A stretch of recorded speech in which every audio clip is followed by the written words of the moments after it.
Tetapi apapun hasilnya kita harus terima, mau itu berhasil ataupun itu gagal. Karena orang yang mentalnya kuat, walaupun dia sudah susah payah menjalani proses perjuangan, tetapi hasilnya tidak maksimal ataupun tidak berhasil sekalipun, dia tetap akan lebih kuat, dia tetap akan dapat menerima kegagalan tersebut, dan dia akan terus berjuang untuk kehidupannya karena meyakinkan bahwa kegagalan yang dia hadapi adalah suatu bentuk proses menuju keberhasilan. Oke, kembali lagi di Rumah Hayal.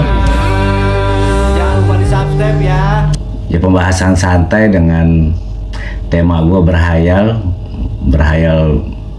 untuk kebaikan-kebaikan hidup gue, untuk kebaikan-kebaikan teman-teman semuanya. Mudah-mudahan saja apa yang gue utarakan, pendapat gue, setidaknya gue berharap lah ya, ada sedikit manfaatnya untuk orang yang mendengarkan dan orang yang menonton konten gue. Karena gue berpikir hidup itu nggak perlu serius.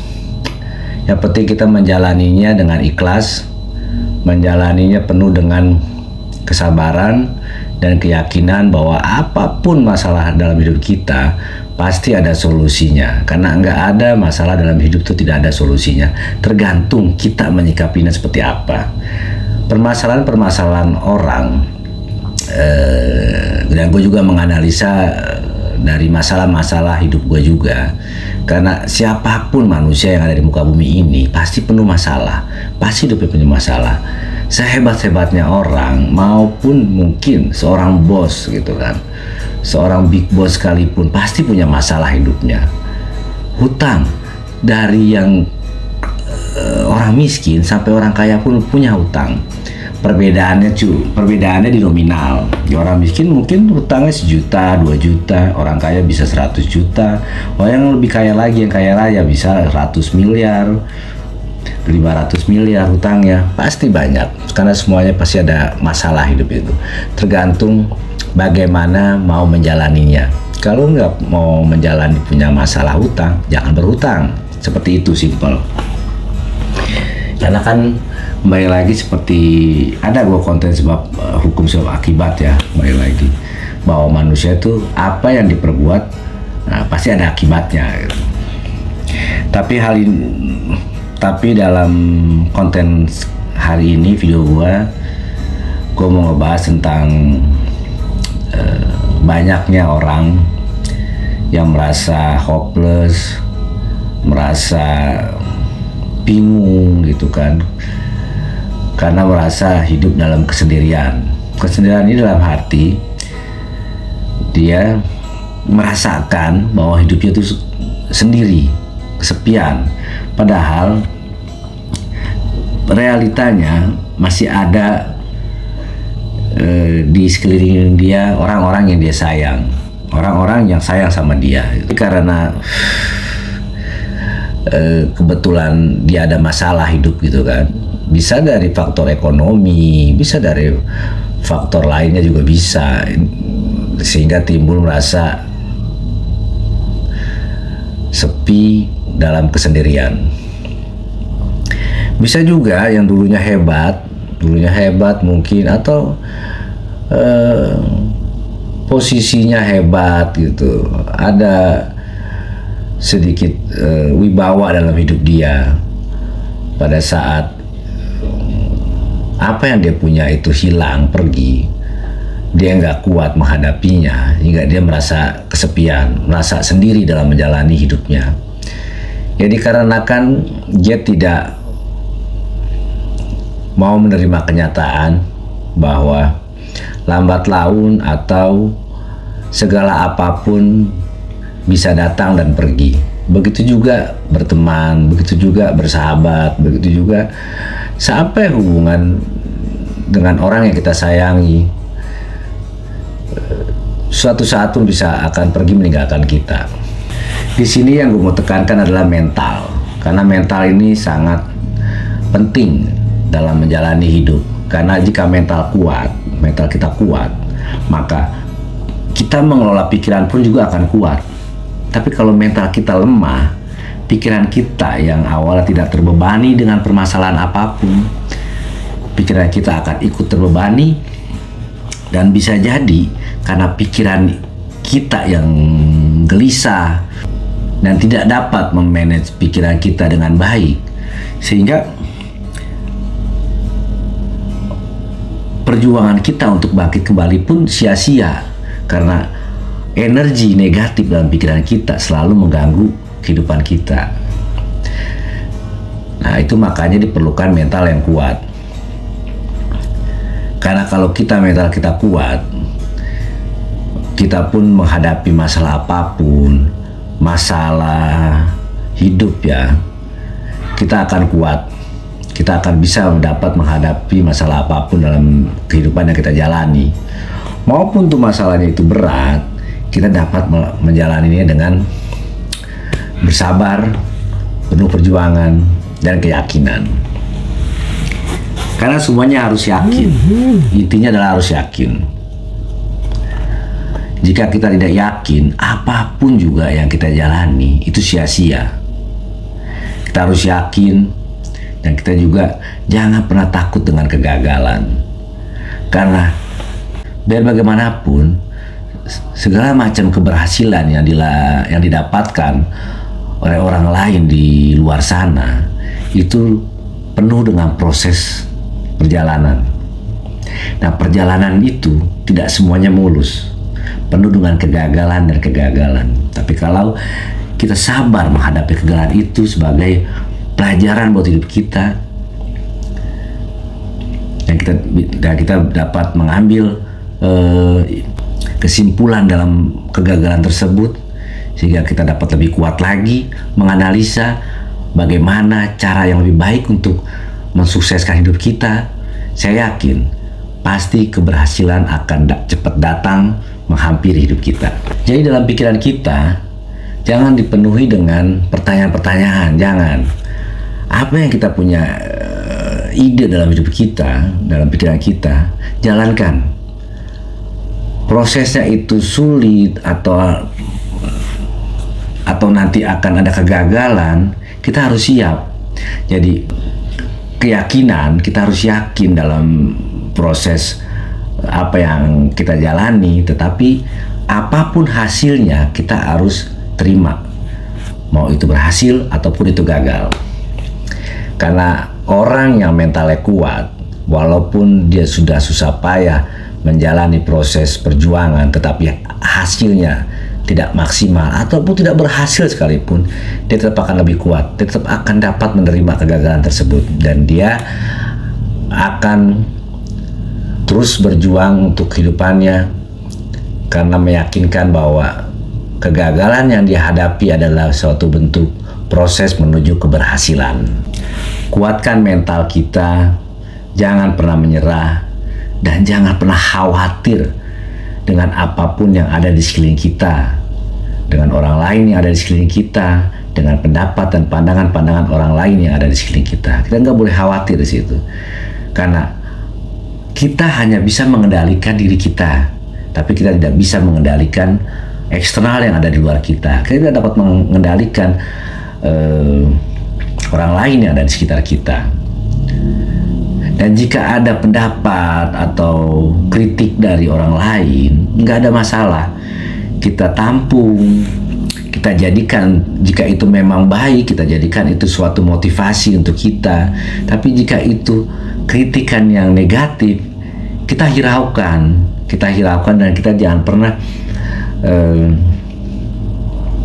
mengkhawatirkan segala sesuatu yang berdampak buruk untuk pola pikir kita, yang berdampak buruk untuk kesehatan mental kita. Kita langsung hindari hal tersebut. Kita fokus dengan apa yang kita akan jalani, kita fokus dengan apa yang ada dalam pikiran kita. Jangan pernah takut dalam kesendirian. Anggap aja begini, saat jatuh atau saat kita ada kegagalan dalam bekerja, dalam bisnis, atau yang masih sekolah dalam urusan pendidikan ya masih kurang maksimal keberhasilannya, anggaplah pada saat waktu kita dalam kesendirian, itu adalah kesempatan kita untuk dapat merenung kembali, untuk dapat melihat kembali jati diri kita, untuk dapat mengenal kembali siapa sebenarnya kita dan apa yang inti dalam diri kita itu. Apa sih sebenarnya ini yang berkualitas dari hidup kita? Siapa kita sebenarnya? Dan cocoknya di mana kita berada? Anggaplah seperti itu. Anggaplah suatu momen yang diberikan Tuhan, diberikan kesempatan untuk kita dapat lebih banyak lagi mengenal siapa diri kita. Karena jika kita sudah mengenal diri kita, kelemahan kita, kualitas hidup kita, kemampuan diri kita, dan keterampilan diri kita, kita pasti bisa menggapai semua mimpi kita. Kita pasti dapat berhasil di situ karena kita tahu kita tuh cocoknya di mana, kita tuh mampunya dalam hal apa. Kita harus tahu itu, kita harus mengenal. Jadi apapun yang kita inginkan, jika sesuai dengan jiwa kita, pasti kita akan berhasil. Bagaimanapun caranya, jika itu adalah diri kita, kita pasti akan berhasil. Karena sesuatu yang bukan diri kita, dipaksa bagaimanapun, pasti penuh dengan kegagalan dan pasti penuh dengan kesulitan. Dan apa yang kita jalani pun pasti tidak akan sebahagia seperti orang lain yang sesuai dengan karakteristik diri dia, menjalani perkembangan kehidupan dia dan menjalani hidupnya sesuai dengan karakteristik masing-masing individu. Jadi kesendirian itu ada manfaat, nggak usah khawatir. Biarkanlah pada saat itu memang situasi tidak ada orang lain atau tidak ada yang biasanya di sekeliling kita itu mensupport kita. Nggak ada masalah, karena itu adalah kesempatan kita untuk kembali merenung. Karena pada saat kita ada di suatu komunitas apapun, kita ada suatu komunitas, di situ banyak pandangan. Di situ banyak pandangan, banyak ide, dan akhirnya bisa terjadi ide-ide cemerlang yang ada dalam kepikiran kita itu biasanya akan kalah. Jika kita tidak, atau aura dalam diri kita tuh kalah dengan aura mereka, otomatis pandangan mereka yang lebih dominan, ya kan? Nah, pandangan kita tuh lebih kecil biasanya, dan kita seakan-akan malah menilai bahwa pandangan mereka benar gitu, dan pandangan kita tuh salah gitu. Contohnya gitu aja. Jika ada suatu momen gue merasa, oh iya betul apa yang teman gue bilang, karena banyak di situ kontribusi berapa persen lebih banyak pandangan tersebut, ya kan. Dan apa yang gue pikirkan, ide-ide gue pun gue melunturkan ide gue sendiri gitu, merasa salah apa yang gue pikirkan atau pendapat gue salah gitu. Dan pada saat lu dalam kesendirian, nggak ada kontribusi dari eksternal diri lu, yang ada adalah lu sendiri yang memikirkannya, dan yang ada adalah jiwa dan isi hati lu yang berbicara di situ. Nah, disitulah baru lu akan melihat atau lu akan merasakan bahwa itulah yang sebenar-benar diri lu.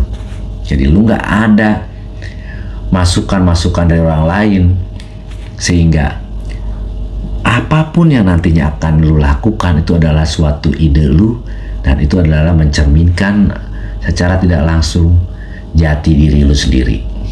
Dan lakukanlah hal itu. Mau apapun itu, lu berkarya, menunjukkan kreativitas untuk membangun perkembangan hidup lu, lakukan. Dan jangan takut dengan kegagalan, dan jangan pernah putus asa, dan jangan pernah menyerah.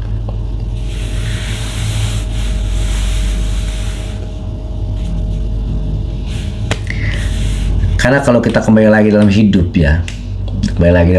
gue ya namanya room ngayal. Tetapi gue berpikir, gue berhayal ini bukan berhayal yang dengan maksud mengajak teman-teman semua untuk berhayal yang tidak berguna gitu. Karena apapun, segala macam apapun itu bisa digunakan negatif, bisa digunakan positif. Pikiran pun juga sama, bisa menjadi pikiran yang jernih, juga bisa menjadi pikiran yang kotor. Hati pun sama, hati bisa bagus, bisa bersih, tetapi jika dikontribusikan atau dimasukkan dengan hal-hal kedengkian, hati pun juga bisa kotor. Jadi hati itu bisa jadi hal yang buruk buat hidup kita. Tetapi berhayal, jika digunakan dengan hal-hal yang positif, berhayal untuk memberikan motivasi kepada diri kita untuk bangkit, karena kita mempunyai obsesi, mempunyai keinginan, mempunyai imajinasi di situ. Jika lu punya imajinasi, lu pasti akan berjuang karena lu menginginkan hal tersebut. Contohnya gini aja, 2011 lah ya, kalau nggak salah ya. Gue gak punya mobil, gue punya motor, tapi gue berimajinasi dan gue berhayal gue pengen punya mobil sedan gitu, karena gue pengen mempunyai sendiri ya, milik sendiri, yang beli sendiri, melampiaskan yang dulu waktu SMA tidak tercapai, mengekspresikan jiwa gue untuk memodifikasi kendaraan gitu kan, dengan memodif seperti mobil balap lah gitu. Nah, akhirnya itu tercapai karena apa? Karena gue berimajinasi, gue berhayal ingin mempunyai sesuatu yang gue inginkan. Memang pada saat dapat mungkin ada hal negatif gitu. Karena apa? Gue jadi nggak terkontrol keuangannya, karena semuanya untuk urusan mobil, tapi nggak apa-apa. Itu adalah contoh bahwa hayalan atau imajinasi pikiran kita, jika kita menginginkan sesuatu dan kita terfokus dengan apa yang kita inginkan, itu bisa tercapai. Jadi takdir itu dalam hal rezeki ya, itu yang menentukan adalah kita sendiri. Itu yang menentukan adalah pola pikir kita, itu menentukan adalah bagaimana kita berpikir untuk mendapatkan dan merubah takdir kita. Jadi segala sesuatu itu kecuali kematian, tanda kutip ya, itu yang tidak bisa dirubah, kecuali takdir seperti konten gue sebelumnya, bahwa orang yang bunuh diri atau orang yang ngedrugs tiba-tiba dia overdosis, sama aja dia bunuh diri juga kan. Nah, itu adalah takdir yang direncanakan sendiri. Jadi bukan takdir yang mutlak ditentukan atau ditakdirkan oleh Tuhan Yang Maha Kuasa. Jadi segala sesuatu pun bisa dilakukan oleh manusia, bisa dirubah oleh manusia dalam hal yang negatif gitu kan. Tapi dalam hal yang positif seperti rezeki, kita bisa merubahnya. Jika kita sungguh-sungguh, jika kita yakin, dan jika kita menjalaninya pun dengan penuh keikhlasan dan kesabaran, Tuhan pun akan memberikan rezeki tersebut dengan orang yang pas, dengan orang yang benar-benar sungguh-sungguh ingin menggapai apa yang dia inginkan. Jadi kalau kitanya malas, kitanya menyerah gitu kan, rezeki pun nggak akan datang, dan kita akan terus-terusan dipenuhi dengan kegelisahan, dengan kesedihan, dan dengan kegagalan. Jadi karena manusia takdirnya adalah kesendirian. Karena jika sudah tiba nanti waktunya, kita akan mati, kita pun akan ada di dalam kuburan dalam kesendirian, dan kita tidak memerlukan atau kita tidak dapat dibantu oleh apapun makhluk hidup lainnya. Nah, makanya jika kita hidup dalam kesendirian, kita harus sudah siap dan kita harus kuat, karena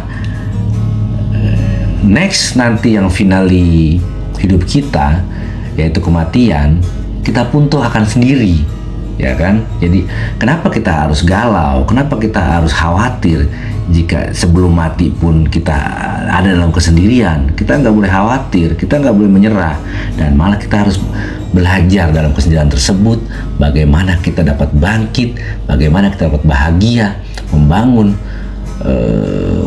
diri kita dapat berkembang lebih baik, dan menciptakan solusi-solusi dalam permasalahan-permasalahan kita. Jadi apapun masalah dalam hidup kita hadapi.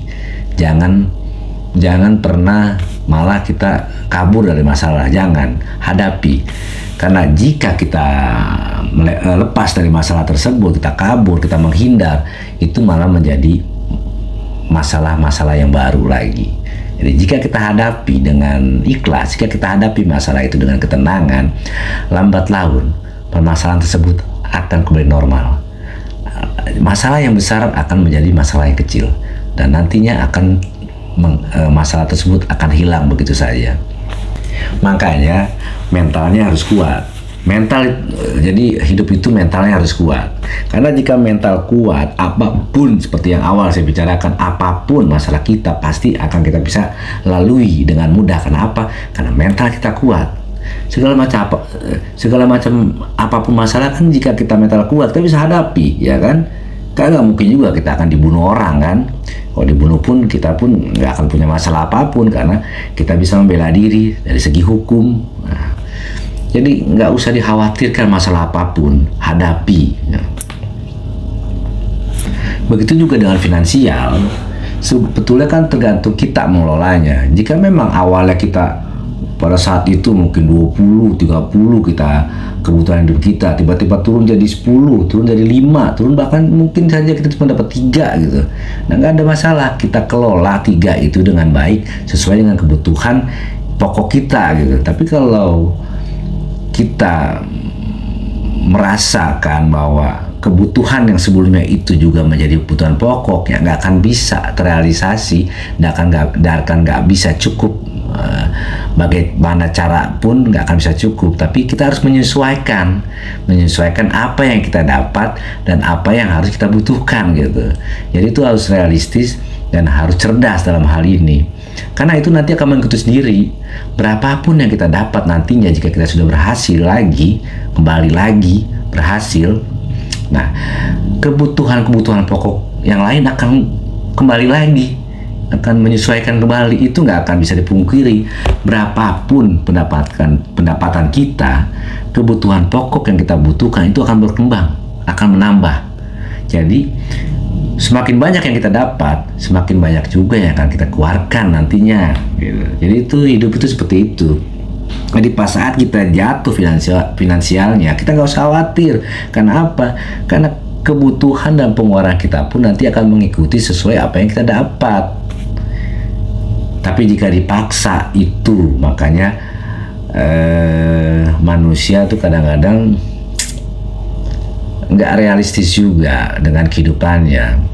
Tapi kalau kita realistis dengan apa yang kita punya, dengan apa yang kita dapat, semua masalah apapun kita dapat menghadapi dan kita dapat mencukupinya.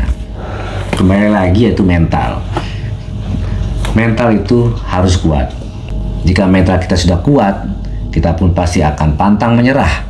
Nah, kita pun pasti tidak akan takut gagal. Dan kita pasti akan penuh dengan percaya diri.